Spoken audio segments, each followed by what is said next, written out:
and quiet in here? I gotta be honest. It's easy to think about peace as a bubble. Ignoring the world so that you can chill out and get a little you time. Or maybe you think of peace as a simple agreement. You do your thing, I do mine. Then we don't have to worry about each other's problems or the ways we're different from each other. Or you might see peace as a big, grand thing. General, this treaty officially ends all wars. But true peace doesn't look like any of that. True peace is messy. It takes hard work and creativity. It says, how can I listen to you first before I speak? It says, how can I learn what it's like to walk in your shoes before I try to fix it? How can we get creative to find a way through? See, when you do the hard work of making peace, others can see God at work in you. That's why making peace is an amazing way to worship God with your life. Because worship, it's about more than just singing loud. It's all about living loud.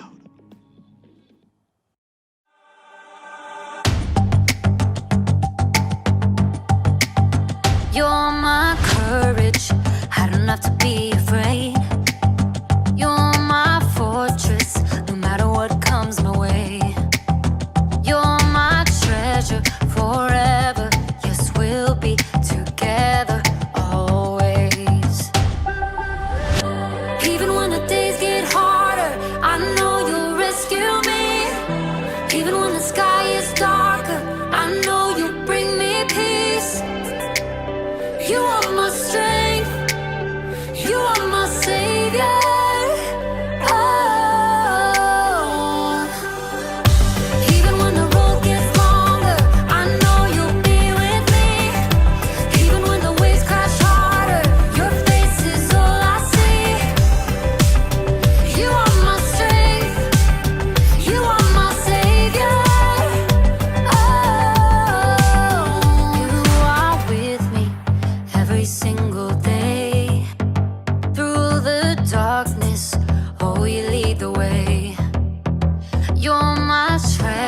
Forever, yes, we'll be together always.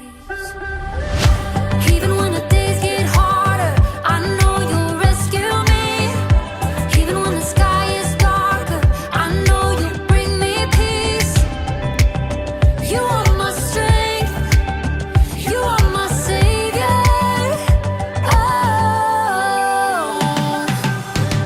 Even when the road gets longer,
Hi, it's your boy Jacob, and today we're talking about peace. Peace is proving you care more about each other than winning an argument. So, if you had an argument with someone and you feel like that relationship is broken, peace can help you rebuild that relationship. It's like building a bridge. Bridge, bridge, bridge. Bridge, bridge. You can build a bridge out of anything. Legos, popsicle sticks, spaghetti, and even trash. Sometimes we throw things away without thinking about how much we really need them. So I'm going to recycle this big, beautiful bin of garbage by building a bridge. Let's do this!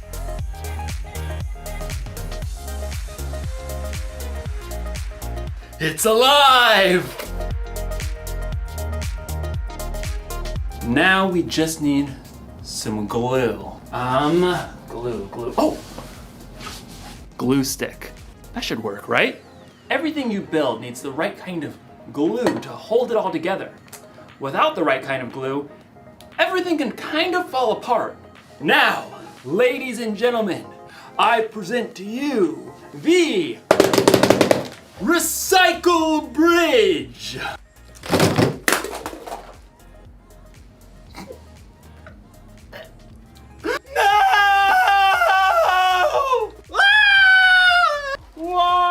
You see, it's hard to make things stick together when you don't have the right kind of glue.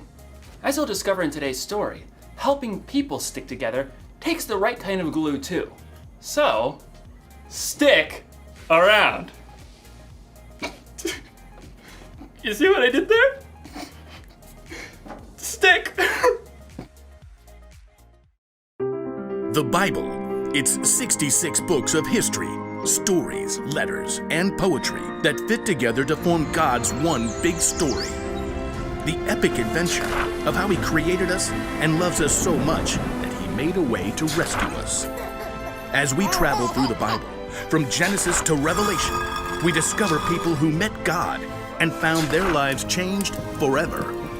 Now, for an amazing story, inspired by the book of Colossians, chapter 3, verse 15. In a letter written to the Colossian church, the Apostle Paul wrote, "Let the peace that Christ gives rule in your hearts. As parts of one body, you were appointed to live in peace and be thankful." Now let's see what that truth may look like played out in our lives today. Katie wiped the sweat from her forehead and took a long drink from her water bottle. How is it this hot in April? She looked back at the long patch of scrubby ground on the corner lot by Miss Watson's house. Her friends, Caleb and Nona, were both pulling weeds too. I thought we'd be done before lunch. It'll take us days to clear out all this brush. All three kids lived in the same neighborhood and were in Mr. Benson's 7th grade social studies class. It had been Katie's bright idea to start a neighborhood garden for their community service project. Well, we have to finish, unless you want to fail social studies. Even though the friends had been working for a couple of hours already, they'd only cleared the brambles from a small patch of land at the corner. Even when we finish pulling weeds, we still have to dig up the dirt. Yeah, and plant the seeds and water them and stuff. Look, we just need to get it done. I really want an A, okay? Let's use what we've cleared so far and pick one thing to plant. Sunflowers. What? They're big. They're bold. They'll brighten up the whole neighborhood. I don't want to plant flowers. Katie did a quick search on her phone for backup. Plus, you aren't supposed to plant sunflowers until summer. That's a big fat fail for class. Well, it feels like summer. We should plant a pumpkin patch. I mean, how awesome will it be to have all the little kids come right here to get their pumpkins in the fall? That's like half a year away. You guys. Plus 2 words, pumpkin pie. 2 more words, is disgusting. Katie jumped right between her sparring friends. You guys, we need something easy that will actually grow now before the end of the school year. I looked it up. She held up her phone and showed them a picture of small flowers with viney green stalks. What are those even? You have got to be kidding me. Katie checked her screen again. Petunias. We can plant them right here by the stop sign. They grow super fast, we'll get a good pick for class, and then we're done. I thought the whole point of this was to help people. Petunias are nice. This is ridiculous. Something that small will just get overrun by all the weeds we haven't pulled. You got a better idea? Yeah, sunflowers. You know, something big and beautiful. Or pumpkins. Katie ripped off her gardening gloves and hurled them into the dirt. Fine. Do your own community service project. You're quitting the garden? It's not a garden, it's a weedy dirt patch. I'll do my own project. Katie grabbed her water bottle and her tools and stalked off. I cannot believe them. At home, Katie kicked off her muddy shoes and hurled her dirty gloves on the floor. How'd it go, sweetie? Awful. We hardly cleared any weeds, and Nona and Caleb wouldn't listen to my idea about what to plant. It is a pretty big project. I'm doing my own. Isn't it a group thing? Nona and Caleb don't even care about the grade. They want to do all this stuff with pumpkins and sunflowers and stuff we'll never even finish. I get it. It's a lot easier to keep it small, but it's up to you whether you want to hold on to being angry or go make this right with your friends. They started it. Look, God designed you to be at peace on the inside, peace with Him and with others.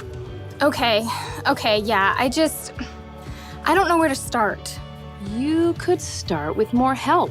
I bet Miss Watson would be willing to lend a hand since that weedy patch is right by her yard. Maybe. Oh, and Mrs. Garcia is always trying to start a garden in their backyard, but she says it's too shady. Maybe she'd like to help. Katie nodded slowly. After lunch, she took a trip around the neighborhood and spotted Caleb shooting some hoops in his driveway. Then she dragged him across the street to knock on Nona's door. You realize I don't want to talk about this? I don't want to talk about this. Just give me a minute. Both of you, please. Caleb and Nona stared at Katie, arms crossed. I'm really sorry. I got so stuck on making an A that I didn't listen to your ideas. I was just so hot and frustrated. Katie's friends waited. I talked to Mrs. Watson and the Garcias and that family with the little kids by the stop sign. They all want a garden, like a big vegetable garden. They want to help us. Really? We could clear the lot pretty fast with that much help. And we can plant everything, tomatoes and beans and carrots and sunflowers and pumpkins and whatever people want to eat. We'll have to help keep it up over the summer though. All the way to pumpkin season. Exactly. Okay, I'm in. Caleb gave Katie a high five. Then they both turned to Nona. She hesitated. Okay, sure, but you're not gonna get me to eat pumpkin pie, because sweet potato is way better. Deal. The Garcias can help out tomorrow afternoon, so we can get back to it then. Katie headed home, relieved that she was on good terms with her friends again and at peace on the inside. She was living out the truth of Paul's words. Let the peace that Christ gives rule in your hearts. As parts of one body, you were appointed to live in peace and be thankful. Some days, people are hard to get along with. Your sister spills milk on your homework. Your mom packs your lunch with that weird kind of bread you keep telling her you don't like. You have an argument with your friend over your group project. You just want to yell at everybody. But the Apostle Paul reminds us in his letter to the Colossians, let the peace that Christ gives rule in your hearts. As parts of one body, you were appointed to live in peace. Do you hear that? It's your job to make peace with the people around you. It's one of the things that you were made for, but you don't have to do it alone. You can have the peace that Christ gives. That kind of peace is strong and powerful. It's the glue that holds relationships together. So, if your sister spills milk on your homework, be quick to forgive. If you're in an argument with a friend, be patient and listen. And if you feel like yelling at everyone, count to 10, or yell into a pillow. Or better yet, ask God to give you peace. Don't throw away a relationship without thinking. Peace is more important than being right. Here's the one thing to remember today. We can make peace with others. Think about who you need to make peace with today. Ask someone you trust for ideas on how to take the first step. You'll probably need a little creativity, and you'll definitely need the right kind of glue. Super glue. This ought to do the trick. When you see me next, I'll have a bridge that will truly last. Well, I'll see you next time.